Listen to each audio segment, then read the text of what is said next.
네, 닥터플러스 시작하겠습니다. 오늘은 치과의사 홍영민 원장님과 함께하겠습니다. 어서 오세요. 네, 안녕하세요. 치과의사 홍영민입니다. 네, 반갑습니다. 자, 오늘 어떤 주제로 이야기 나눠볼까요? 네, 오늘은 치아 신경치료에 대해 알아봅니다. 네. 신경치료는 다른 치료에 비해 상당히 섬세함이 요구되는 치료인데요. 그 이유는 환자마다 신경조직의 위치나 모양, 뿌리의 개수가 각기 다르기 때문이죠. 또 신경조직을 눈으로 일일이 다 확인하기 어려워 더욱 그렇고요. 네. 하지만 신경치료는 치료 과정에서 꼭 필요하기 때문에 알아두시는 것이 좋습니다. 네, 오늘 닥터플러스 치아 신경치료에 대해서 살펴보겠습니다. 신경치료, 이름만 들어도 굉장히 찌릿찌릿 아픈 느낌이 들면서 사실 의사분들에게도 굉장히 까다로운 그런 치료잖아요. 근데 한 번쯤은 받아보셨을 수도 있겠지만 그 정확한 내용은 모르시는 분들 많이 계실 것 같은데 오늘 그 내용 자세히 살펴보겠습니다. 자, 그럼 먼저 신경치료, 어떤 치료일까요? 네. 신경치료는 다른 전문적인 용어로 치근관 치료로 지칭됩니다. 네. 영어로는 루트 커널 세라피라고도 하는데요. 용어대로 치아 뿌리의 내부에 있는 신경과 혈관이 존재하는 관을 치료하는 것입니다. 네. 만일 충치가 심해서 신경관에 염증이 있는 경우 내부의 신경과 혈관을 제거하거나 또 충치가 보다 진행되어 신경과 혈관이 죽게 되어 이런 것들이 염증을 일으켜 치아의 뿌리 끝에 염증이 있는 경우 이런 죽은 조직들을 제거하고 뿌리끝 염증을 없애는 치료법을 신경치료라 칭합니다. 근데 이런 신경치료는 어떤 경우에 받게 될까요? 우리가 일반적으로 알고 있는 것처럼 그 충치가 정말 심해지면 받게 되는 게 신경치료일까요? 네, 그렇습니다. 쉽고 간결하게 답을 드리면 네. 신경치료를 하게 되는 원인은 신경 조직까지 충치가 가장 깊은 단계에 도달했을 때입니다. 그러니까 다시 말하면 이 치아 뿌리까지, 그러니까 뿌리에 있는 신경까지 충치가 생긴 거를 말하는 거죠. 네, 그렇죠. 그래서 그 신경 조직에 염증이 발생한 것입니다. 네. 사실 신경치료까지 치료가 진행이 된다면 이미 그 치아는 죽은 치아라고 할 수 있습니다. 다른 어, 치아처럼 감각이 있는 게 아니고 죽은 나무라고 생각하시면 됩니다. 근데 그렇게 치아가 죽어서 뭐 정말 죽은 치아라고 생각을 해야 된다면 충치로 인한 통증도 없어야 되잖아요. 근데 제 경험상으로 봤을 때는 아팠던 걸로 기억을 하는데. 네. 네. 꼭 그런 것은 아닙니다. 충치가 오랫동안 진행되어 치료하지 않고 방치한 경우 네네. 모든 신경 조직이 괴사되어 통증이 없을 수 있는데요. 네네. 대부분의 경우는 초기 충치 치료에서 더욱 진행되어 신경 조직과 가까워질 경우 찬물이나 초콜릿 등을 먹을 때 통증을 느끼게 되어 치과를 찾게 됩니다. 아, 그렇군요. 저도 사실 그런 증상이 나타나서 신경치료를 받게 됐는데 여러분도 혹시 그런 증상을 경험해 보셨다면 치과에 내원해 보시는 게 좋겠습니다. 자, 그런데 사실 이 충치라는 거는 신경치료 전에 일반 치료를 먼저 할 텐데요. 일반 충치 치료는 어떻게 하게 될까요? 네.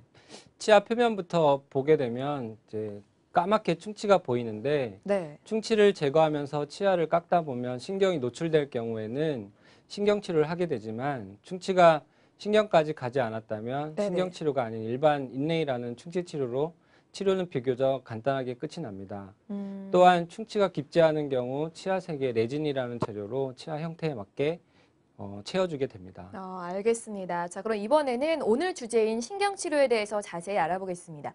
참, 이 신경치료를 받아야 된다라고 하면은 정말 오만 가지 걱정이 들잖아요.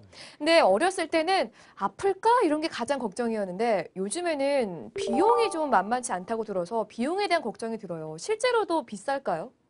네, 사실 가장 부담이 되는 부분이 바로 신경치료가 끝나고 난 후 치아를 씌워주는 크라운이라는 치료입니다. 네. 크라운의 뜻이 왕관이죠. 네, 네네. 치아도 마찬가지로 왕관처럼 생겨서 크라운이라고 하는데요. 크라운의 재료에 따라 차이가 있습니다. 음. 과거에는 금, 그러니까 골드 크라운이라는 재료로 크라운 치료를 많이 했습니다. 네네. 골드는 인체에 가장 잘 반응을 하고 또 연성이 좋아 깨지는 일이 없고 또 그래서 많이 선호를 했습니다. 또 음. 열 잘 전달하는 장점이 있습니다. 네. 하지만 단점으로는 반짝거리기 때문에 심미적으로 보기 좋지 않아서 네네. 요즘 젊은 분들은 골드 크라운이 아닌 도자기 크라운, 즉 음. 치아 같아 보여서 얼핏 보면 치료를 했는지 모를 정도로 주변 치아 색깔까지 맞춰 치료가 진행되는데요. 네. 도자기 크라운은 지르코니아라는 재료를 사용합니다.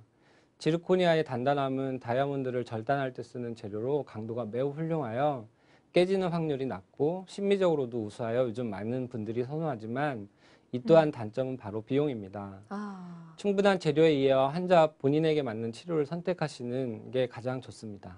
그렇군요. 근데 신경치료는 또 치료 기간도 꽤 걸리잖아요. 뭐 크라운 제작 기간도 있을 테고 그러다 보니까 이 기간을 어느 정도 생각해야 될지 모르겠어요. 말씀해 주세요. 네. 신경치료는 한두 해에 끝나는 치료가 아니고 네. 일주일에 한 회씩 한 3번에서 4번 정도 내원하셔야 합니다. 네네. 경우에 따라서는 한 번에 치료하기도 합니다. 오실 때마다 말 그대로 치아 뿌리 신경을 서서히 없애서 죽인다라고 생각하시면 네. 보다 이해가 편하실 텐데요. 네. 때문에 신경치료는 처음 한 번 정도 불편함이 있고 그 뿌리에 약을 넣어 놓는데 그 약에 대한 반응이 불편할 수 있습니다. 음. 환자분들은 여기서의 과정에 불편함을 많이 느끼시죠. 하지만 그 후 재방문하여 받는 신경치료는 이제 불편함이 없고요. 네. 신경치료는 보험 항목이기 때문에 비용의 부담이 많지 않습니다. 그렇군요. 근데 제가 어렸을 때 그 여러 번 가서 할 때마다 마취 주사를 맞았던 기억이 나서 그게 좀 너무 무섭고 아파서 네. 마취 주사를 안 하고 한 적이 있거든요. 네. 그때 저는 아직까지 기억이 나는 게 정말 아팠어요. 근데 그거는 과거라고 하더라도 요즘은 어때요? 요즘도 많이 통증이 심한가요? 네, 신경치료를 처음 시작할 때 먼저 충치를 제거하고 치아 뿌리마다 존재하는 신경 조직을 제거하는데 이때 네. 대부분 통증이 발생합니다. 아, 그때 아픈 네, 거군요. 따라서 국소적인 마취를 하고 진행을 하죠. 네. 또한 여러 차례에 걸쳐 신경치료를 진행하는데 신경 조직을 제거하기가 가장 어려운 부위인 뿌리 끝부분에 신경이 남아있거나 뿌리 끝 밖으로 약재가 넘어간 경우 통증이 남아있을 수 있습니다. 음, 이때에는 신경치료 할 때마다 마취를 하고 진행하게 됩니다. 음, 신경 조직을 모두 제거하고 치유가 잘 진행되는 경우에는 네. 통증이 사라지게 됩니다. 어, 그리고 앞서 말씀드린 대로 충치가 오랫동안 진행되어 신경이 모두 죽은 경우에 통증이 없기도 하지만 네. 이런 경우는 흔하지는 않습니다. 어, 근데 이렇게 신경치료 할 때마다 마취를 하는 게 과연 건강상 안전할까요? 네, 안전합니다. 어, 신경치료 과정 중에 이제 네. 통증이 사라지게 되는데요. 네네. 그때부터는 마취를 안 하고 진행하게 됩니다. 아, 그렇군요. 이 마취 주사가 저처럼 아파서 안 맞으시는 분들도 간혹 계실 텐데 어쨌든 건강상으로도 문제가 되지 않다고 하니까 꼭 맞고 치료받으시는 게 좋겠습니다. 자, 그리고 요즘에는 소아 전용 치과가 있어요. 그만큼 어린 아이들도 이 치과 치료를 받는 경우가 굉장히 많은데 근데 혹시 소아들도 이렇게 충치가 심해져서 신경치료까지 받게 되는 경우도 있을까요? 네, 소아들도 신경치료는 합니다. 유치라고 그래요. 해서 그냥 대충 치료를 하지는 않고요. 네. 발치를 하면 되지 않을까 이렇게 생각하실 수 있지만 그렇지는 않습니다. 음, 소아들의 신경치료는 일반 성인 치료와는 좀 재료와 장비도 다르고 네. 소아치과 전문의가 계시기 때문에 소아치과를 방문하셔서 치료를 받는 게 좋습니다. 아, 알겠습니다. 자, 그럼 이제부터는 신경치료 내용에 대해서 좀 더 자세히 알아보겠습니다. 자, 어떻게 치료 과정이 있는지 좀 더 구체적으로 말씀해 주세요. 네. 먼저 치아의 씹는 면에 구멍을 내어 신경관을 노출시키고 치아 뿌리에 존재하는 신경관의 길이를 잽니다. 음, 그때 길이를 정확히 재어야만 내부의 신경과 혈관 조직을 완벽하게 제거할 수 있습니다. 네.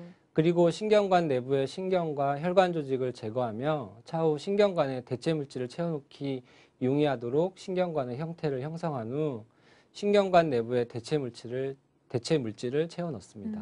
근데 원장님, 만약에 이 뿌리 끝에 염증이 있는 경우는 어떻게 해요? 바로 치료가 어려울까요? 네, 염증을 없애는 약물을 넣어 염증이 없어질 때까지 충분한 시간을 가지고 기다려야 합니다. 그렇군요. 그리고 치료 중에 주의사항은 뭐가 있을까요? 네, 신경치료 시 치아는 혈관 조직이 없어 수분과 영양 공급이 안 되어 죽은 나무와 같습니다. 네. 단단한 음식을 씹게 되면 치아가 깨지거나 부러질 수 있으므로 주의해야 하는데요. 음, 그래서 신경치료를 받은 치아는 반드시 금이나 도자기 재료 등으로 씌워줘야 합니다. 근데 이런 신경치료를 받으면 혹시 뭐 특별한 부작용이나 후유증이 생길 수도 있을까요? 네, 신경치료는 치료가 마무리 다 되었다고 해도 이미 신경이 매우 약해진 상태이기 때문에 네. 무엇보다 관리가 중요합니다. 즉, 뿌리가 약한 치아이기 때문에 뿌리가 차후에 부러지거나 네. 다시 염증이 생길 수 있기 때문에 지속적인 체크가 어. 필요합니다. 근데 이상하게도 이 신경치료 이렇게 완벽하게 받았는데도 불구하고 통증이 남아있는 경우도 있거든요. 분명 신경을 다 죽였는데 왜 계속 아플까요? 네. 신경치료를 하면 치아 안의 신경은 당연히 죽어가므로 찬 네. 것을 느끼지는 못합니다. 네네. 그러나 치아가 음식이나 혀가 닿을 때 아픈 것은 치아의 뿌리 끝을 둘러싸고 있는 치대 인대에 염증이 생기기 때문인데요. 이것은 신경치료를 잘 해주면 대개의 경우 낫게 됩니다. 그러나 그 외에도 수없이 많은 이유로 통증이 올 수 있습니다. 수없이 많은 이유로요. 네. 구체적으로 어떤 이유인지 좀 사례 좀 내주시죠. 네. 신경치료를 해도 아픈 이유는 치아의 뿌리 끝에 파절 또는 치주 질환이 심한 경우, 해부학적 구조의 특성으로 잘 낫기 어려운 치아, 네. 또 신경치료가 충분하지 못한 경우, 또 환자의 특이한 감각 이상 등의 이유가 있습니다. 그렇군요. 자, 이렇게 신경치료를 받았고 크라운까지 다 씌운 후에 우리가 좀 지켜야 될 주의사항이나 관리법이 있다면 알려주세요. 네. 크라운 치료를 해도 통증과 불편함이 있을 수 있습니다. 네. 그리고 신경치료 중인 치아로는 씹지 말아야 합니다. 힘이 없는 치료이기 때문에 잘못하다가 깨지거나 부러질 수도 있으니까요. 신경치료는 사실 자연치아로 치료할 수 있는 마지막 치료라고 생각해도 됩니다. 그래서 치실과 양치질, 정기적인 검진이 치아의 수명을 길게 하며 관리가 되는 것이므로 1년에 2번 정도는 오셔서 검진을 받는 것이 좋습니다. 정말 꼼꼼하게 생활 습관들을 챙겨야지만 치아 건강을 유지할 수 있을 것 같아요. 근데 정말 이렇게 시간과 비용, 고통을 투자해서 신경치료를 했는데 가장 걱정이 되는 게 혹시 다시 썩어서 재치료를 하게 되는 경우도 있을까요? 생각만 해도 끔찍한데요. 네, 모든 시술과 치료가 그렇듯이 네. 100% 완벽한 치료는 없습니다. 네. 마찬가지로 신경치료 역시 재치료를 하는 경우가 있는데요. 치아 뿌리 끝에 염증 치료를 했고 또 제거를 했지만 치아 염증은 발생할 수 있기 때문입니다. 만약 신경치료 후에 다시 염증이 생기는 경우는 씌었던 크라운을 다시 제거한 후 신경치료를 시작해야 합니다. 크라운을 다시 제거한 후에 정말 다시 신경치료에 들어가야 된다 말씀이신 거잖아요. 네. 크라운까지 씌웠는데 대체 왜 염증이 또 생기는 거예요? 네.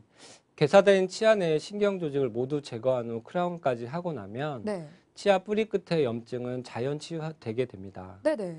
염증에 의해 파괴된 뿌리 끝 부위의 잇몸 뼈도 6개월에서 1년 정도 뒤면 건강한 뼈로 채워집니다. 네네. 그러나 뿌리 끝 부위의 신경관은 그 형태가 다양하고 복잡하여 종종 뿌리 끝 부위에 괴사된 조직이 남아있을 수 있습니다. 괴사된 조직이 남아있고 신경을 제거하는 과정에서 염증 조직이 뿌리 밖으로 나갔거나 미세하게 파절된 경우 자연 치유가 되지 않을 수 있습니다. 네. 이런 경우 시간이 지나면 염증이 다시 생기게 되죠. 아, 또한 신경관 내부에 대체 물질을 채웠으나 세균이 이동할 수 있는 통로가 있게 되면 네네. 염증이 재발할 수 있습니다. 그렇군요. 참, 크라운까지 다 씌워놨는데 다시 벗겨내서 치료를 한다면 환자 본인도 굉장히 괴롭고 어려울 것 같아요. 자, 오늘 신경치료에 대해서 살펴봤는데요. 우리가 너무 단점은 얘기한 것 같아요. 단점은 아니지만, 신경치료가 아프다, 아니면 자연치아 치료의 끝이다, 막 이렇게 좀 무섭게만 얘기했는데, 이 신경치료의 장점에 대해서 좀 마지막으로 말씀해 주시죠. 네. 말씀드렸던 것처럼 신경치료는 자연치아를 치료할 수 있는 가장 마지막 단계의 치료입니다. 그렇기 때문에 신경치료를 잘 하신 후 최대한 자연치아를 잘 보존하여 관리를 하셔야 합니다. 임플란트가 치료의 정답일 수 있습니다. 하지만 최대한 자연치아를 살린다는 명목 하에서는 신경치료가 장점이 되지 않을까 싶습니다. 그리고 무엇보다 가장 기본은 올바른 칫솔질이겠죠. 제가 올바른 칫솔질을 설명드리기 위해서 모형을 가져왔습니다. 보통 우리는 흔하게 양치질을 하실 때 이렇게 옆으로 양치질을 주로 대부분의 분들이 하시고 계실 겁니다. 옆으로 양치질을 하게 되면 치아와 잇몸이 닿는 그 치아 목 부위인 치경부에 마모가 많이 생기게 되는데요. 이렇게 양치질을 하지 마시고 올바른 칫솔질은 치아와 잇몸이 닿는 부위에는 한 2, 3mm 정도의 공간이 있습니다. 그쪽에 음식물이 잘 끼기 때문에 양치질이 잘 안 되면 치은염이 생길 수 있는데요. 칫솔을 45도 각도로 이렇게 눕힌 다음에 치아와 잇몸이 닿는 부위를 앞뒤로 짧게 한 10초 정도를 이렇게 10번 정도를 왔다 갔다 하면서 닦으시면 됩니다. 그 다음에 아래 치아도 마찬가지로 45도 각도로 칫솔을 세워주신 다음에 치아와 잇몸이 닿는 부위 쪽에 칫솔을 대고 앞뒤로 10번 정도 이렇게 왔다 갔다 양치질을 하시면 되고요. 그 다음에 아래 부분은 칫솔을 이렇게 세우신 다음에 이렇게 위아래로 앞니 부분은 이렇게 닦아주시면 됩니다. 그리고 또 10번 정도 이렇게 칫솔모를 45도 각도로 세운 다음에 닦아주신 다음에 또 이렇게 위로 이렇게 쓸어서 올리시는 방법을 하면 좋습니다. 알겠습니다. 뭐든 뭐 자연적인 가장 좋죠. 내 원래의 치아를 그대로 유지하는 게 가장 중요할 텐데 신경치료를 받기 전까지 정말 관리가 중요하다고 합니다. 올바른 칫솔질과 규칙적인 그런 칫솔 방법들 잘 알아두시는 게 좋을 것 같고 혹시나 신경치료를 받게 된다면 오늘 알려드린 정보를 토대로 해서 많은 걱정 덜으셨으면 좋을 것 같습니다. 자, 원장님 수고 많이 하셨습니다. 네, 감사합니다.